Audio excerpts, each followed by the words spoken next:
Let's go.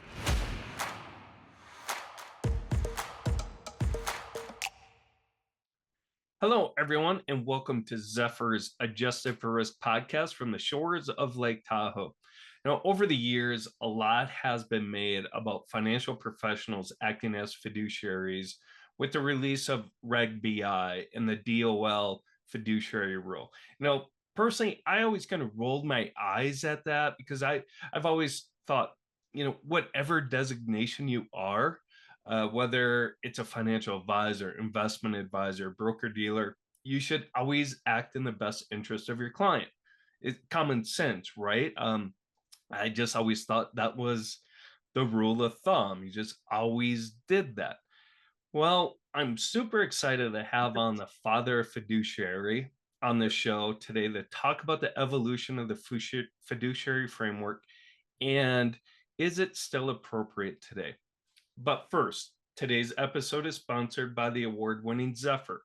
Zephyr is a financial services solution and data provider giving investment professionals the tools to plan, invest, monitor, and grow, enabling better service and client management to achieve the client's financial and personal goals.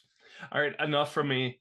Move on to the start of the show and why you guys are all listening right now. I am very honored and welcome Don Trone. Don is regarded, as I said, as the father of fiduciary. He is the CEO and co-founder of 3Ethos, the CEO and one of the co-founders of the Centers for Board Certified Fiduciaries, and was the principal founder and former CEO of FI 360.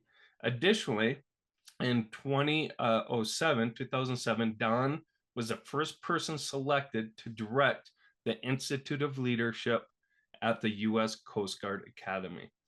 Fantastic, Don. Thank you so much for coming on the show. I really appreciate it. Can you just tell us a little bit more about the Center of Board Certified Fiduciaries and 3Ethos? Sure, I'd be glad to. But before I do, first of all, thank you for having me on the show. And number two, it was we need to mention Jay Kimball, who really brought us together. Yes. I can tell you that when Zephyr was founded, in 1994, 95, Yeah. 96, Yep. in that time period. 30 years ago, yep.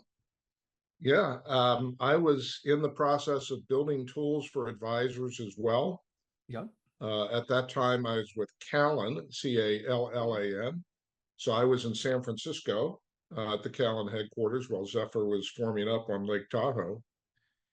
And so there was a period of time where I was competing with Zephyr, but not really. I mean, a small C.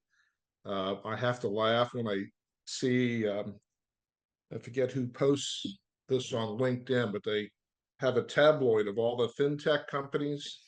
You can't even see the logos anymore. There's so many. But I can tell you back in the 90s, if you took, well, first of all, we didn't even have the word fintech. But if we did, there'd be like maybe 6 of us. And that was it. One of which was Mobius, which is where Jay came from. Yep. And that's where I met Jay. And so I can remember, I still vividly remember trying to talk to advisors or talking to advisors about technology, fintech. And they would mention, yeah, I'm using asset allocation at Zephyr and so forth. And so we knew we were competing, and yet we weren't because there was just so few of us that, and the market was just so huge. It just, anyhow. So it's been years since I've had a chance to talk about Zephyr. It's been also a long time since I've talked about fintech. So I'm really excited about the show here. All right. So you asked me about 2 organizations I'm with today. One is the Center for Board Certified Fiduciaries, which is a public benefit corporation. We're located down here in Charlotte. We're affiliated with Wake Forest University, Okay. Which is the reason why I moved the office here to Charlotte. And the center's going through a pivot right now. As I would say, I haven't done a formal survey, but from what I can tell, most of the organizations that do professional development in the financial services industry have had to change their business model post-COVID. So another casualty of work from home is professionals don't want to sit in a classroom. Mm-hmm. Classroom training is dead.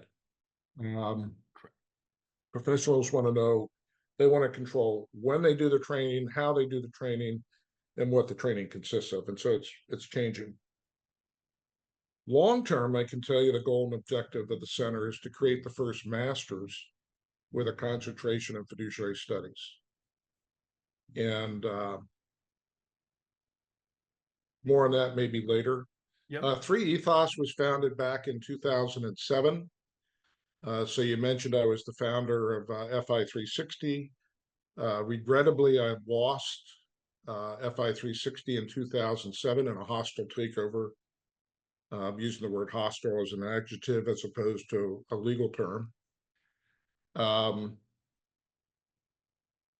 Primary purpose of 3ethos today is it's a holding company for all the intellectual property that has been developed around fiduciary responsibility, and now this new body of research called behavioral governance.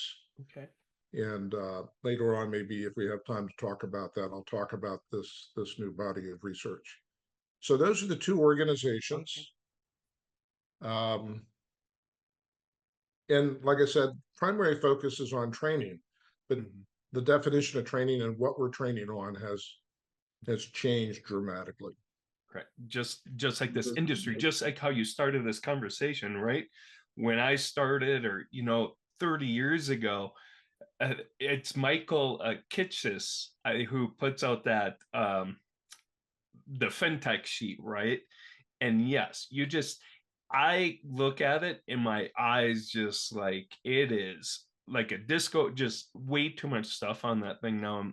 And even when I started with for 12, 15 years ago, it was a handful of players, right?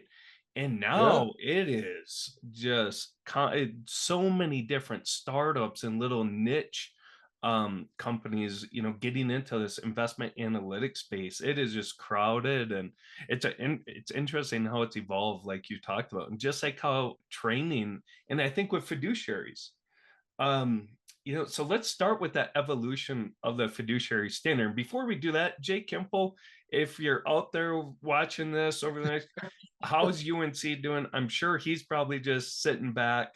I know he's working hard, but he's definitely got March Madness on and some college basketball on, I'm sure. But well, again, something that's not in my bio or background, but before I went to the Coast Guard Academy, I was in a special unit in the Army. And my company commander was this tall Polish man, all consonants in his last name. He could barely put the name tag together. So we simply called him Coach K. I'm sorry, Captain K. I just gave away the punchline. Yeah. It was Coach K. So before he went to Duke, he was in the Army. He was a West Point grad. He had to do, and so I had him as one of my company commanders. Really? And now that I know Jay's affiliation, we'll have to work on that. That's very good. Well, before we get going here too, thank you for your service. Can't thank the service women and servicemen enough out there, protecting our freedom. It's not free. So that evolution of the fiduciary standard, can you just real briefly talk about that and what we've got experienced recently? Yeah. I'm going to take a long running head start on this, and I'm going to answer your question through my own personal experiences. So I hope people don't perceive that I love stories. I love storytelling, and add a personal level to it. Okay. So I was a long range search and rescue helicopter pilot in the Coast Guard. Loved it.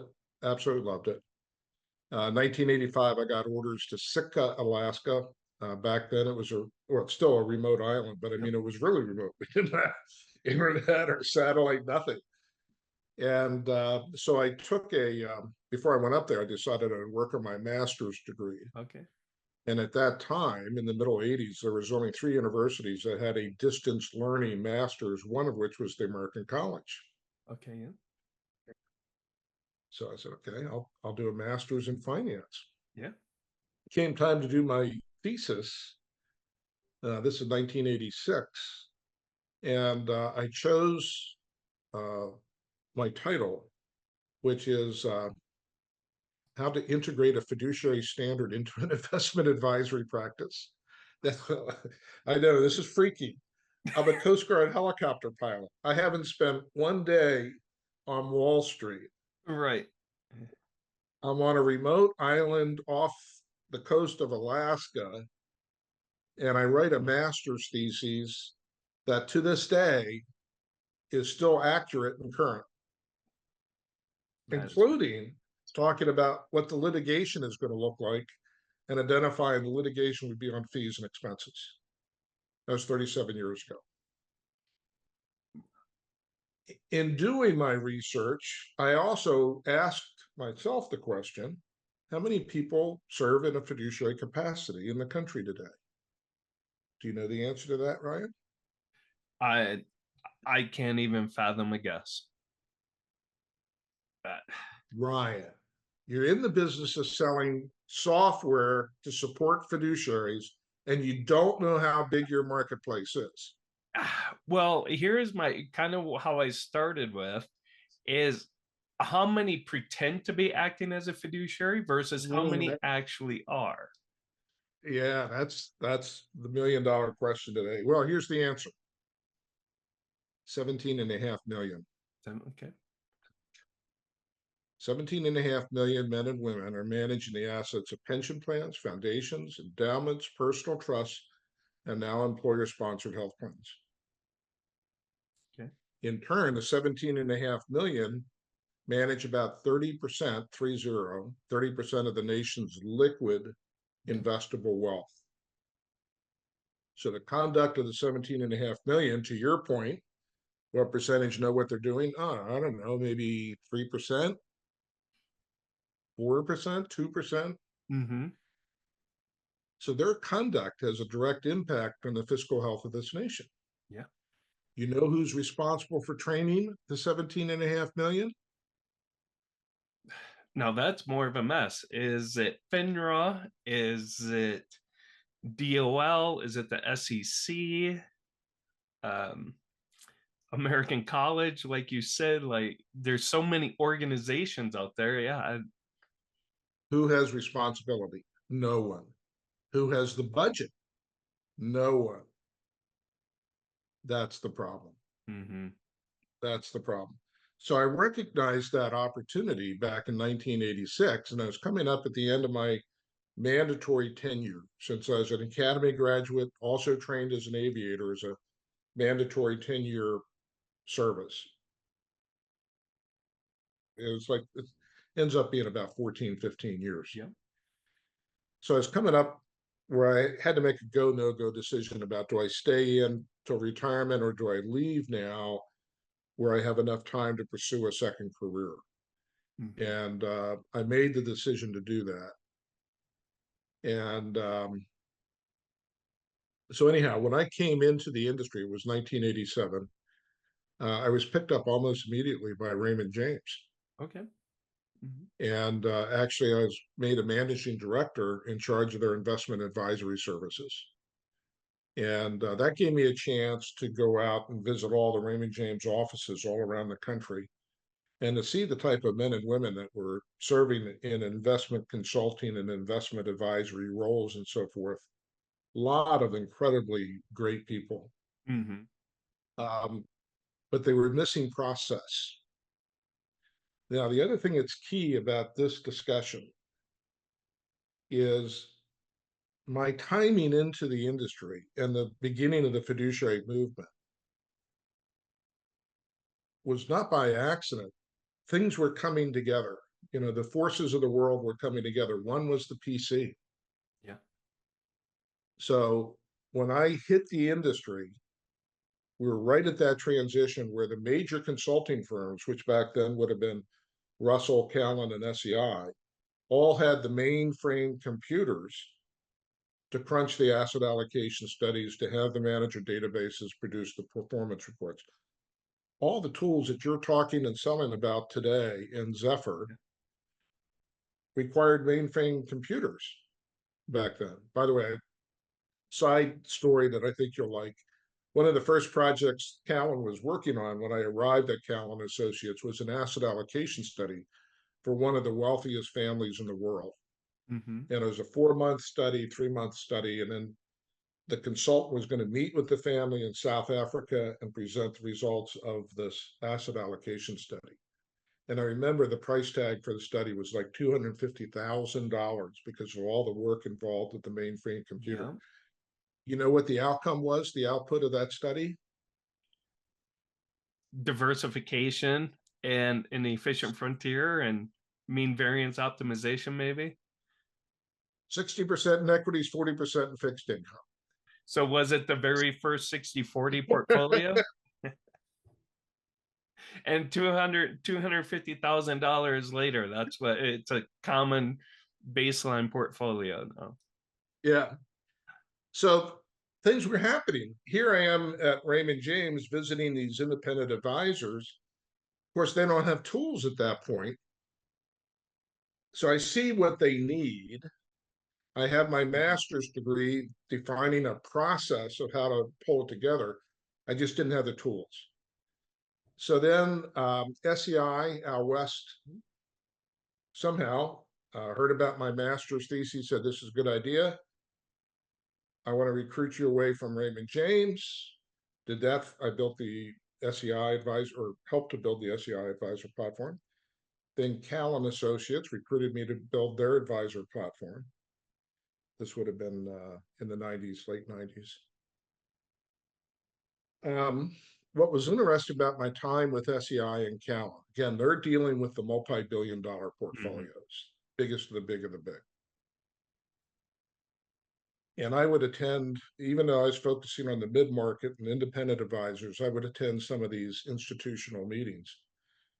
And what shocked me, really surprised me, really concerned me, was that the trustees of these multi-billion-dollar, primarily pension plans, Mm-hmm. really did not know what they were doing. Yeah. Even scarier, a lot of the consultants didn't either, because they were never trained. They had a low golf handicap. They knew how to pick the fine wines. They were personable, so they knew how to wine and dine, these trustees of the pension plans. But if you ask them, why do we have performance reports? Why do we have an IPS? Why do we start with an asset allocation study? They wouldn't be able to connect the dots. The other thing that shocked me was the quarterly meetings. The consultant would come in with a telephone book. And I'd watch the faces of the trustees, and they'd start thumbing through the pages. They turn it this way, that way. Maybe if they flip it upside down, maybe they would understand it better. Maybe shake it a couple. They didn't even know where to begin. Yeah. And yet votes would be called. 2 hours later, we need to vote up or down on this money manager, up and down on this asset allocation. And you could watch the trustees kind of side glance. There was always somebody in the room that knew what they were doing. And everybody kind of, how is Sally voting, up or down? But the point was their name, they're liable. They didn't know what they were doing. Right.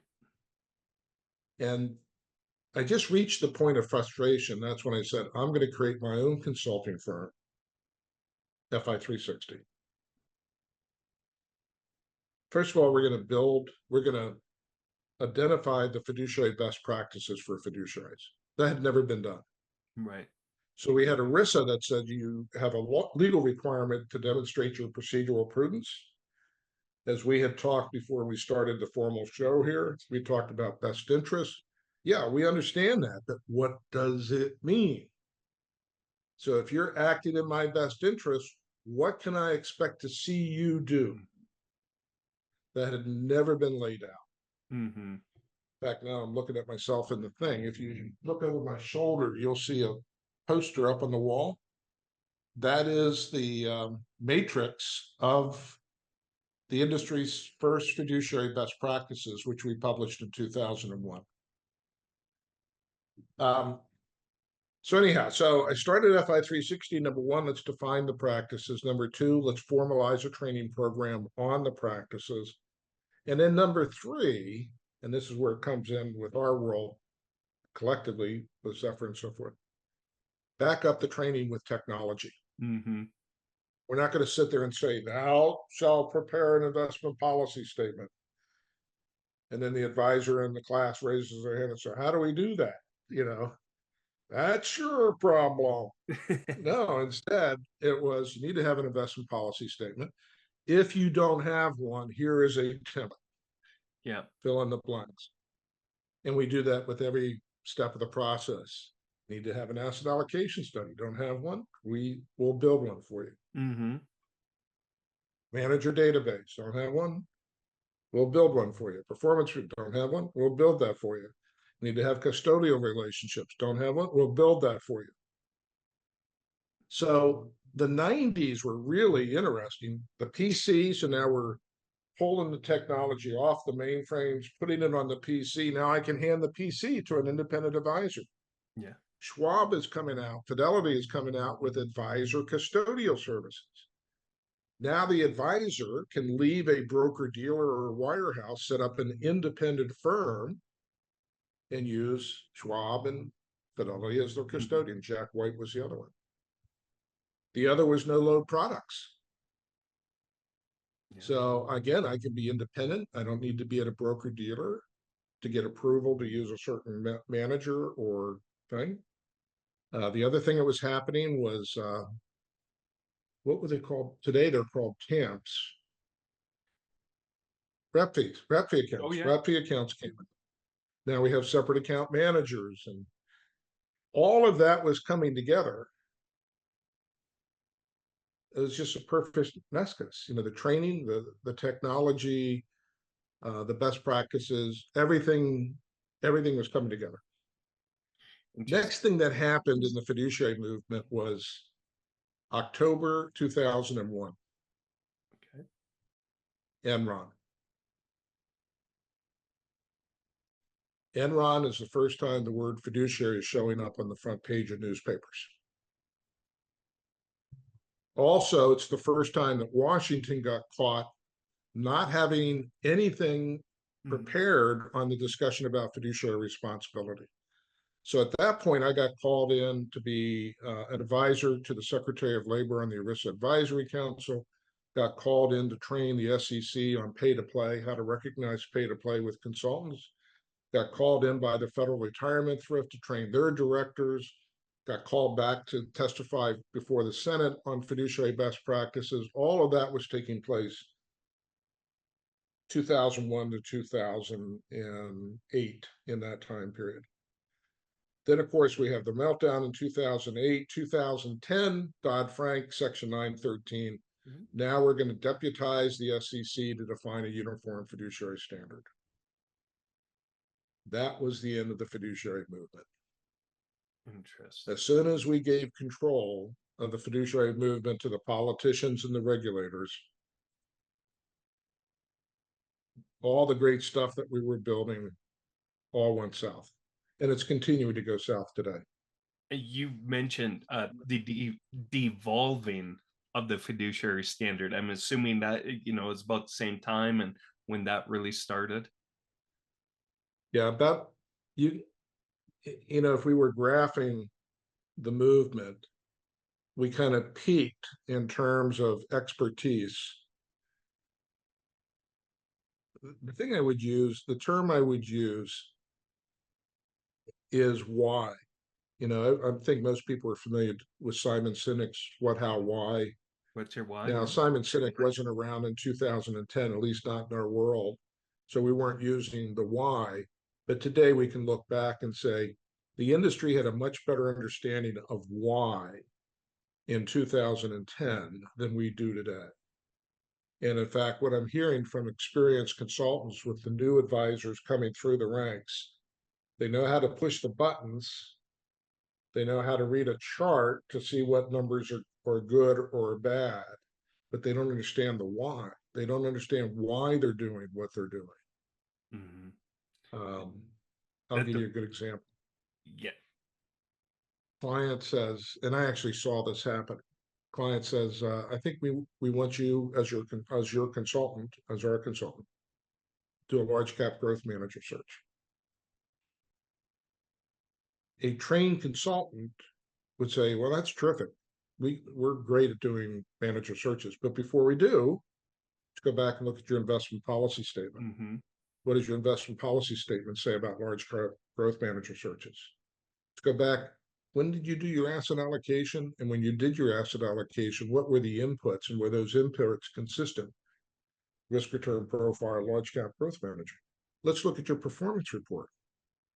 Does your performance report have the ability to capture the nuances of this large cap growth manager so we can properly monitor and evaluate this?